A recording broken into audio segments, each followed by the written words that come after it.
Mother of God. Corva! What the?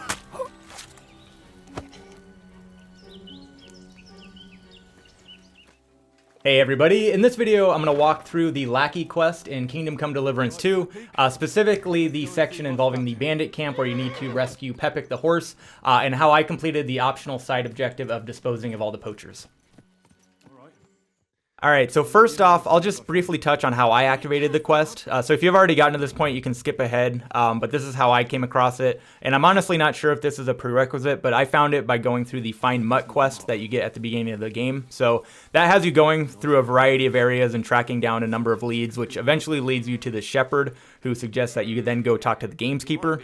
So once you have that conversation, you can head to his house, which is just straight west of Takov. And there you'll find his wife, who you can talk to. She's concerned because he hasn't come home for a while, and that kind of officially kicks off the quest. So once you do that, you can then leave the house, and outside you'll find his son, who will suggest where you can go find him. What would you like? I'm looking for your father. Ma talked you into it, didn't she? From there, head to the area marked on the map where you'll find the gamekeeper, who is drunk and trapped in a tree surrounded by wolves. So take care of them. And then after that, he's going to have a hurt leg, so you'll need to carry him back to his hideout as you push back on his pleas to go to the tavern instead. Let's go that way. Which way? Take me to the ale house instead. What? I said fuck it. Let's go for a drink. Yeah. Ugh, are you mad? I'm not going to carry you to the tavern. We're going to your hideout.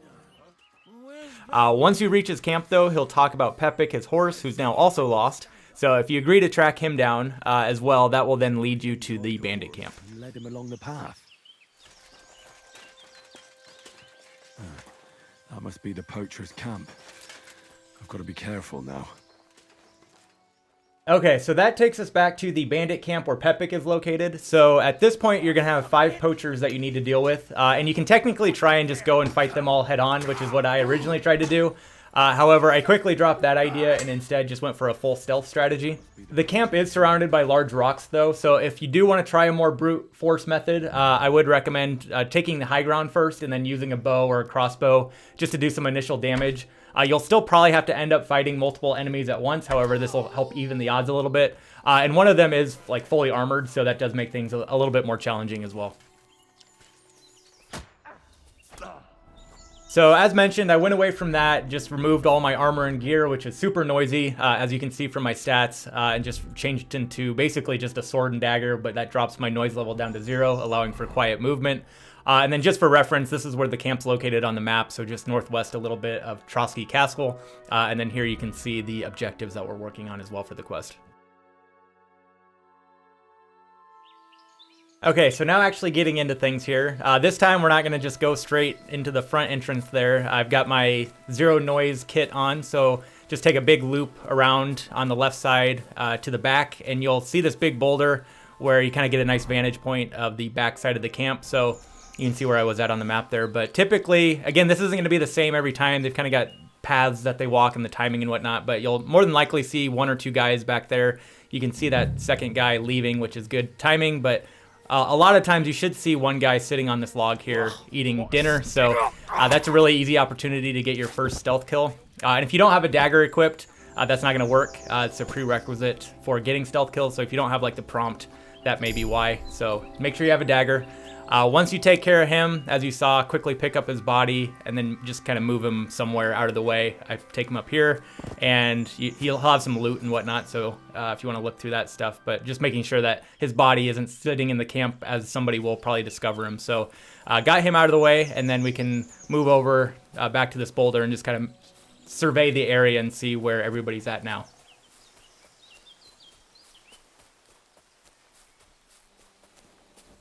So scouting things out here, making my way back to kind of the middle area of the camp, looking for another opportunity. And again, it's going to be a bit dynamic depending on your playthrough, as they probably won't do the same thing every time, but that is kind of an area that they'll gravitate to and kind of hang out. One of the enemies will, at least. So he's going to head down that way, so that's kind of where I've got my sight set.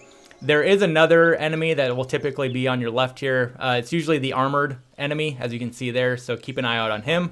But if you make your way to this rock, Again, be careful, but with that 0 noise, you should have enough stealth to kind of drop down there and get behind him. So he's my second victim.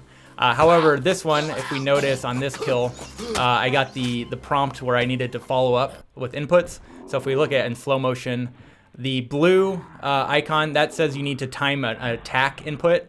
And then if you miss that, you get a second chance with the green shield, which is your defend input. So if you get the timing right on that, you get the kill. However, if you miss that timing, he'll kind of turn around and defend himself. So be prepared that you might have to do some additional inputs on your stealth kills, but get that successful. So again, kind of similar to the first guy, after the kill, move him off into the woods just to kind of get him out of the way so they don't discover him.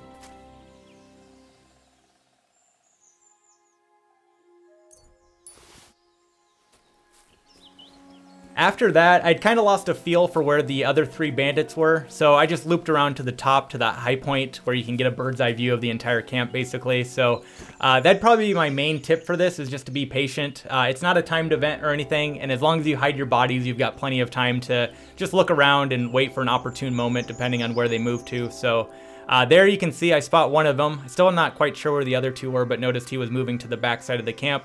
So head back that way again. And see if I can maybe take him out. So move around there and see, he's kind of looking right at me, so not a great spot. However, one thing I would mention that I haven't talked about yet is you can throw rocks if you're not aware of that. So if you've got like 2 people next to each other, you can hit one of them to get them to move around and shuffle a bit.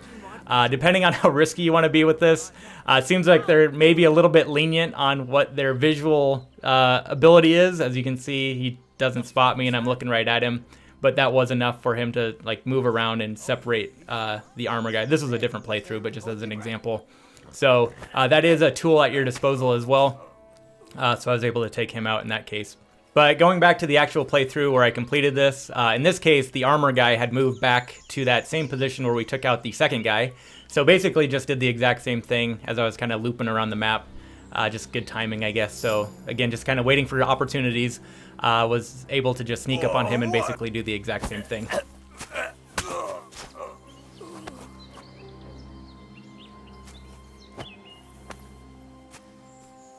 After you get his body moved out of the way, he's one in particular that you probably want to search through his things, as he's got a lot of really good armor on him, either to use or to sell. He's got quite a few high value items on him, so depending on how much weight you can carry to sell that or use it. Also that bandits map and bandits key that I just picked up. So I'm not entirely sure what that does yet, so that's kind of my next on my to-do list, but you can see the map there, and I'm not sure if the bandits key is related to that as well, so that's another thing, probably want to make sure you pick that up. After that, I was moving around again, and sure enough, this 4th guy moved back to this exact same spot, so this seems to be like an area that they like, so that was kind of another easy kill. And then that left this last guy who's just kind of all alone now, so he was back in this area, so snuck up and took him out. So that's the 5th and final poacher in the camp, and that, as you can see, complete the dispose of the poachers side objective of this quest. And then finally, with the camp completely cleared out, you've got kind of free reign to look around. So there's some things you can do. There's this door you can lockpick, this chest. My lockpicking skill is a little bit too low to do that right now, but there's some bags and things you can loot as well. So once you've kind of looked around and done everything you want to do, you can hop on Pepik and take him back to the gamekeeper. Once you get back to his hideout, they'll have some dialogue and whatnot, and then you can meet him back at the house, which will then do the final cutscene to essentially complete the quest. So because we took out all the poachers, you can see we get an extra 80 groschen as a reward. And then also you get the Mutt updated quest, so you can now go talk to the gamekeeper about where to look for him. And then finally, you now have a bed here as well where you can sleep and save. So that is the quest complete. Hopefully you enjoyed the video. Thanks for watching. Hopefully it helped you out, and we will see you in the next one.